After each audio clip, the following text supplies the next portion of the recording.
Super Micro. What's up with them? Dead. Fucking dead. I'm not saying. Listen. Here we go. All right, let's do this thing. Go ahead. I keep saying, everyone. Okay, who is the founder of Supermicro? Who's the CEO? Who's the CFO? Who are the top 15 people that they sell to? I get it. You want gains. I'm not mad at that. But if you can't answer those questions as you're investing in the asset, man, listen. I'm gonna be real. I'm glad they avoided the delisting, but I'm not investing in a company that's cooking the books. I'm not doing it. I'm fair.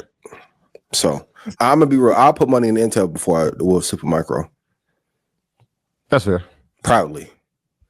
I mean, there's a company you're gonna talk about things in their favor, but if we're gonna be real, this industry plant, freaking frack.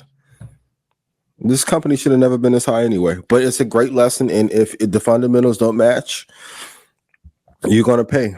So yeah, don't love the company. I'm not gonna say it's dead because I think they'll stay around, they'll stay afloat. But I think this company is uninvestable at this time. All right, so I'll answer the first question of who's invested in them, and I think we can't go this long without talking about NVIDIA, right? Mm-hmm. Like this Wednesday, I feel like every quarter it's the most important company that reports, and I'll be watching very closely, and I think everybody should be watching it very closely about how they describe or if they describe their relationship with Supermicro, which is one of their partners, because if they announce that they have eased that relationship, that's a telltale sign that this company is going to drop even further. Facts. If they say nothing about it and there's a continuation of relationship, yes, I think Supermicro stays around. I don't know if you'll see a great climb, but the fact that they escaped, I'll use the word escaped, the delisting, which was happening on Saturday, was a miracle, because all reports had them saying, hey, we got to delay this. And if you don't have it by the 16th, you're going to face your second delisting. And they reported. We haven't seen the papers. The 10K. So we don't know what's on them. But I think the most important piece now is to watch what happens Wednesday. Because if NVIDIA does say it, that they have eased relationships, there are companies out there that are going to step up and step in and fill in their place. We spoke about one last week. In fact, if you're an earner, I put that in the community today. Yep. There's a company you should be definitely watching. Now, in terms of also what you should be watching, and I know they do these things around earnings. Now there's some issues around Blackwell, and those GPUs are overheating and they need new server racks for them. Well, that same company is making those server racks, so they can actually solve two problems to help NVIDIA. So I don't think they're done yet. The same way I said they're keeping Intel alive, and you can see they're still keeping Intel alive. Wednesday will determine the vital signs of Supermicro. Even though Intel mismanaged their product line and didn't innovate as fast, the thing I can commend them for is never lying. Like, if it's just a major red flag and I can see if you're off by a couple percentage, but to this kind of egregious reporting, Mike, this is Enron level, not the NVIDIA thing. There's a part though. Inside of this run up, this year has been incredible for them. They did a 10-to-1 split.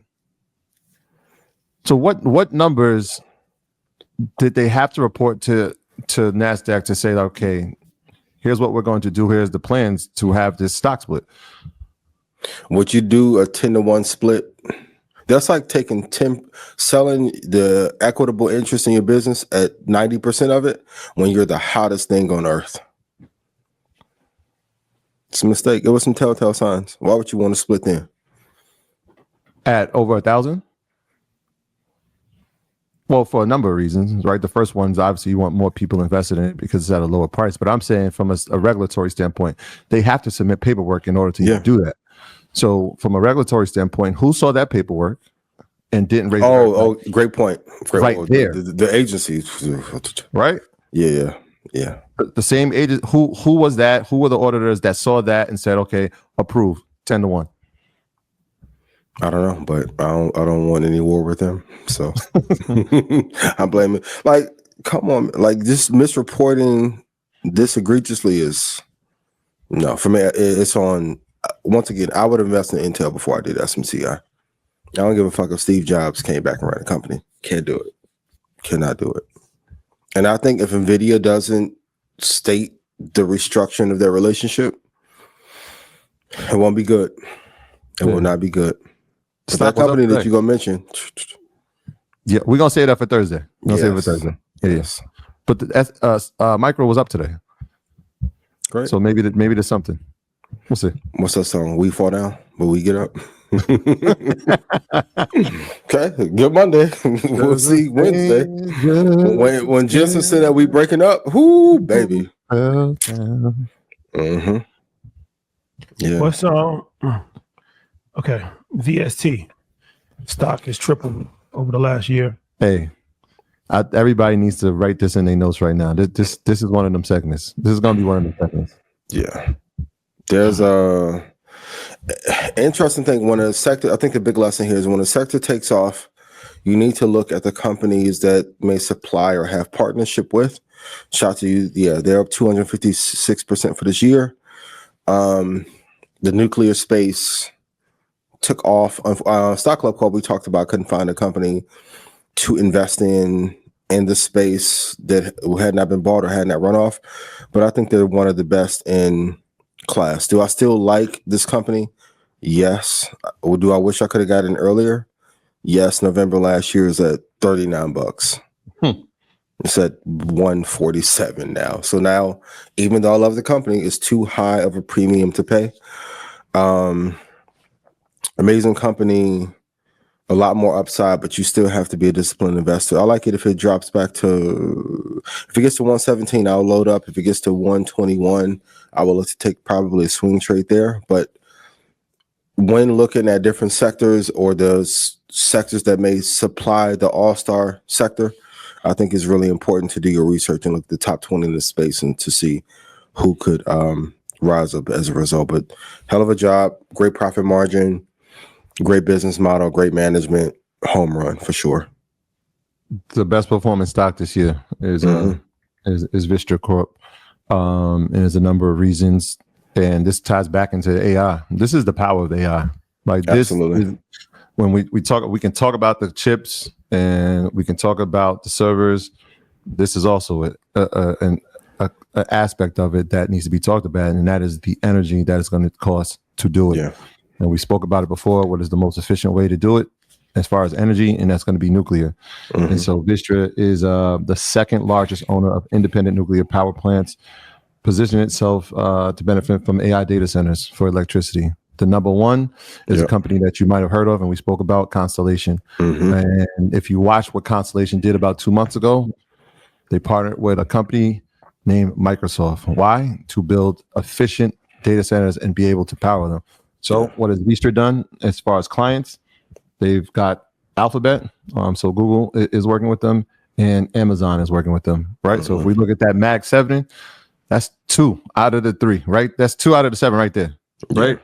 The interesting part is that one of the deals that they had with Amazon was actually rejected by the DOJ. But the fact that there is going to be a new administration in place starting in January is probably going to get overturned for all looks of it in terms of the growth of the space. And so Vistra is, even though it has outperformed, it's up 288% this year. For a company that you weren't even talking about 12 months ago, it's up 288% this year. There's still room here. Yes, don't get it at an all-time high, but there's still room here if we believe the AI story, if we believe that energy is going to be at the forefront of the AI story, and if we believe the number 1 and 2 are going to be prominent in that story.